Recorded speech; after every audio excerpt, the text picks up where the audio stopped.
Hello, hello, and welcome. I think that a lot of women, almost every woman I know, are playing a game that they didn't choose. And instead of realizing that they're in the wrong game or that they didn't choose the game, they try to get better at it.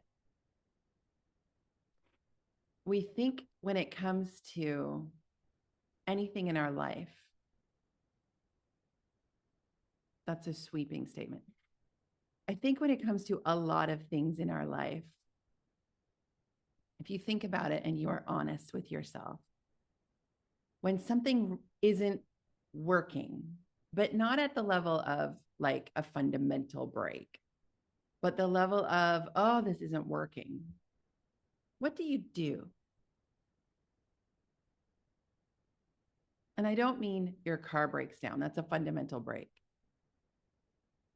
but there's a rattle. What do you do? And the reason I'm talking to you about this is because I am talking about money. I am offering a course about money. And because when it comes to money,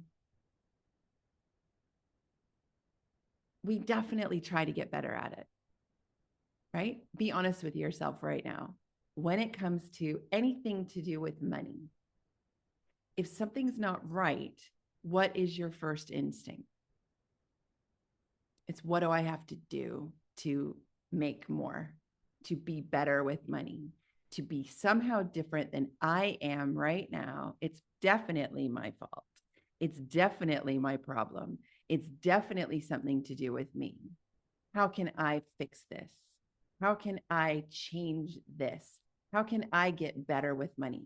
I'm obviously not good with money, or I'm not good enough with money, or I'm not doing even those of us who are into kind of magic and other things. Maybe I'm not doing enough money magic. I can't tell you how many money magic books I have because there is a part of my brain that thinks that that is the answer then because the practical stuff I say it isn't working, but I'm not showing up for it fully because there's an element in it that freaks me out. And so I buy a magical book. And when the magical book doesn't work, I look for a practical solution. I think, okay, I need to show up and do this instead. Instead of questioning that the game isn't the game that I really want to be playing, it isn't the game I ever chose, it isn't the rules I ever chose. If you believe in any of this quantum physics or the current self-help conversation about future selves or about manifestation or about creation, if you believe any of it, then there's a kernel in you that knows that we are creating our reality in some way. And so now there's a game that's in us that is, oh, wait, I'm not creating my reality well enough, or I would have more money, or I'd be better with money. So now we've not only failed with practical money, we're failing at a magical game too. And then if the magic doesn't work, well, we're not really supposed to believe in magic, right? We're not supposed to believe in magic. Where magic is bad. We can't call ourselves witches. We can't giggle with our friends and think we're a coven, even in joke, because it's bad. We've been taught that witches are dangerous and magic is bad. And so we do this half-hearted magic to do with money, or we do this, I'm going to make this new program for myself. I'm going to make this new structure for myself. I'm going to make a new spreadsheet for myself. I'm going to make a new habit for myself. I'm going to, or, and then we have all of this energy wrapped up in not being good with money because we're playing a game that we were never meant to play. And if the game is off,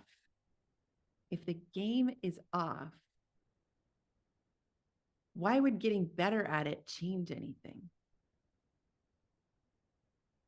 And you know you're playing with the wrong game because you know that there are people out there who work their behinds off. They're the hardest working people that you think Think about the hardest working person you know. Think about them for a minute.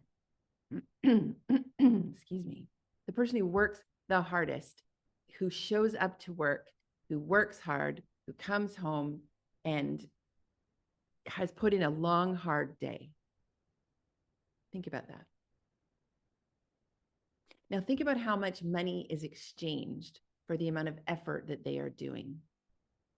Are they the richest person you know? Because if effort equals abundance, then that person should be the richest person you know.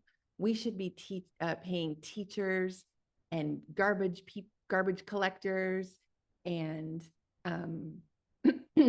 carers in care homes and cleaners. And we should be paying those people. They should be the richest people in our collective because they are the ones doing hard work. And they're not.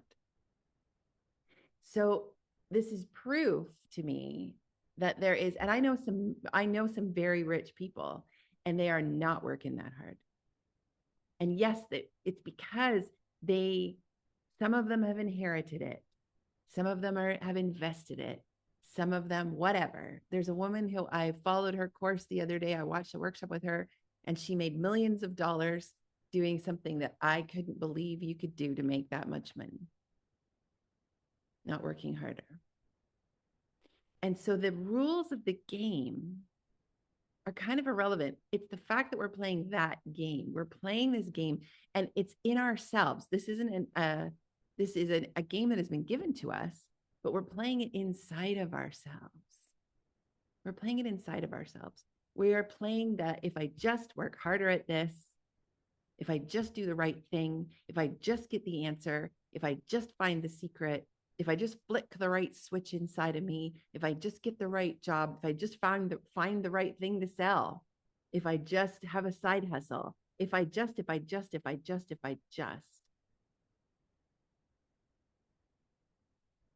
But we're creating the same outcome because we are creating it from the same energy. And I am not going to tell you that this is a money program that's going to teach you, that's going to tell you that you have to change we're going to sit and journal for 10,000 hours. We're not going to do any of that. What we're going to do is we are going to just try playing a different game. We are going to change a couple of rules around and just see what's going on. This is not a course that you're going to get behind in. This is a romp. This is a romp through money, if you will. This is let's find out what would happen if game that we're going to play with money. When I was little, when I was probably, I don't know, 13 or 14, maybe 15, I put on a jean jacket.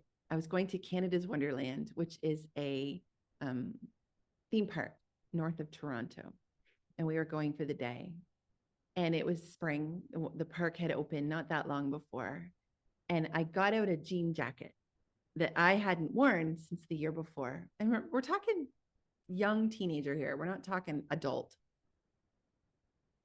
And I put my hand in the pocket of my jean jacket. And I don't remember what I was thinking. I don't remember what was going through my head about it. I don't know if I needed money or if I wanted money or if there was any money thoughts whatsoever in my head. But I put my hand in the pocket of that jean jacket and I discovered $300. I don't know if it was exactly $300. It was probably, I feel like it was $360 or $320. It wasn't a direct amount in the pocket of my coat. And I remember thinking, wow, like this is really exciting. I've got money to play with today on this adventure that I'm having. But the reaction by the other people was that there was a level and an energy of irresponsibility. How could I have forgotten? How could I have lost? How could I have not remembered $300 in my pocket whenever it was that I put it in there. And for a split second, I was in the flow of magic. Thank you for this money. How exciting. And then I was right out of it. And then I felt shame, even though it didn't stay, it didn't stay that in the room. The people were like, oh, great. Look at you. Aren't you lucky? You now get to have this money for this day. But I caught the shame virus. I caught the irresponsibility bug. And it burrowed in and it got stuck. And it really became an insidious thought about irresponsibility instead of magic. Instead of money comes easily, I just find it when I need it. Look, I have proof right here. There was, oh, I guess I'm irresponsible with money. And that's just one little story. There's so many little stories that we discover, that we know that we have. And I know if you've done any money work, you've probably found some.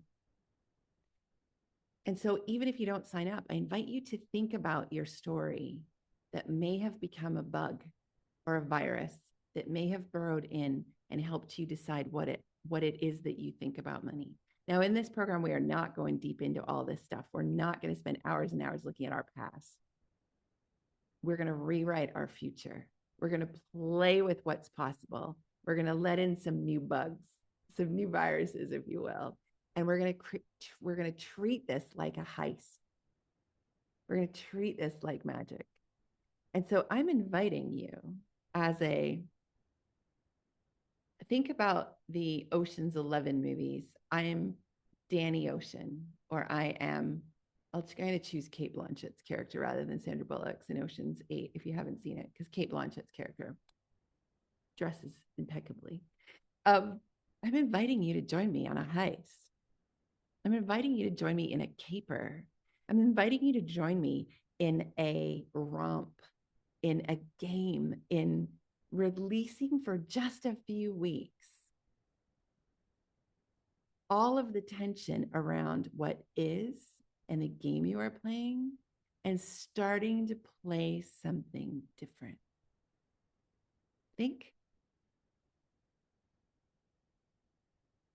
re-entry into a game. Think kindergarten. Think heist. Think hilarious in Kahoot with money. What if we started to play the game that we were always here to play? What would happen in your life if you stopped playing the game that you weren't here to play? Whether you join me or not, ask that question and start paying attention to all of the things you're not allowing to be possible because of the rules that you are playing by. And I'm not saying that you're going to suddenly become good with money. That's just not how this is going to work.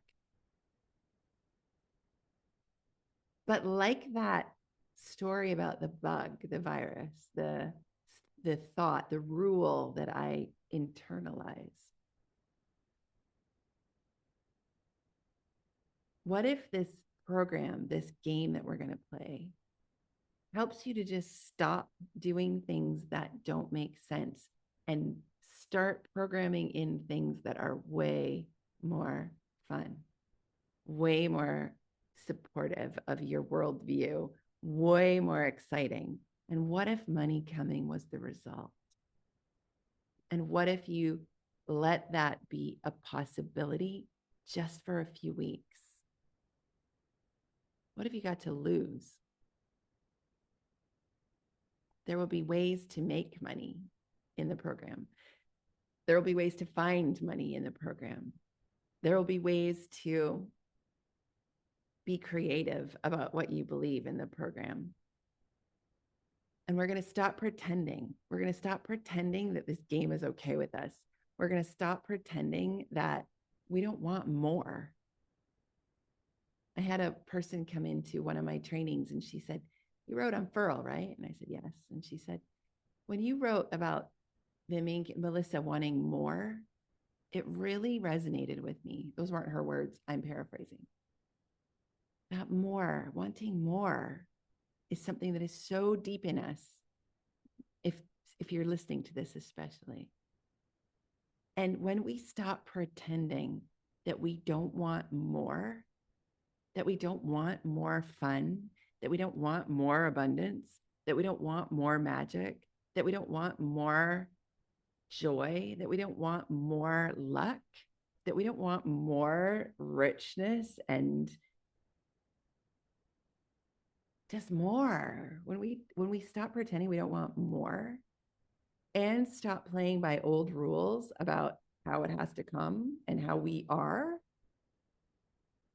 can you imagine what is possible then? Can you imagine what is possible then? That alone will change how you move in the world. And when you change how you move in the world, it will change how money can move in your world. So let's come and join me in the great cosmic, no, the great money caper, the great money caper. It is a wild heist that will hopefully leave you wildly more alive than you started, wildly more decisive about who you are than you started, and wildly more rich in hopefully money, but in any way that you can think of. Join me. Thank you for being here.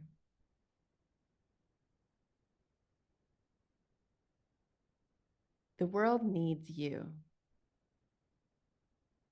to not play by rules that aren't yours. The world needs you to be as alive and vital and capable and magical as you possibly can be. And when you line up with that, when you start letting yourself play by those rules, your life is going to change. I know this. How do I know this? Because the other night when I was on that woman's call, she did a future self meditation. And she asked us to imagine waking up in your dream house. And what do you do? And so much of my future self meditation was about the life I am living right now. And that's because I've done all of this work with magic and with rules and with loving what I've got. So come and join me in the great money caper. I shouldn't have named it so close to the great cosmic game. Come and join me in the great money caper. Come and change your rules.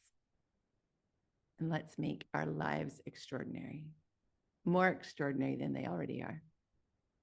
And so it is. And so it is. And so it is.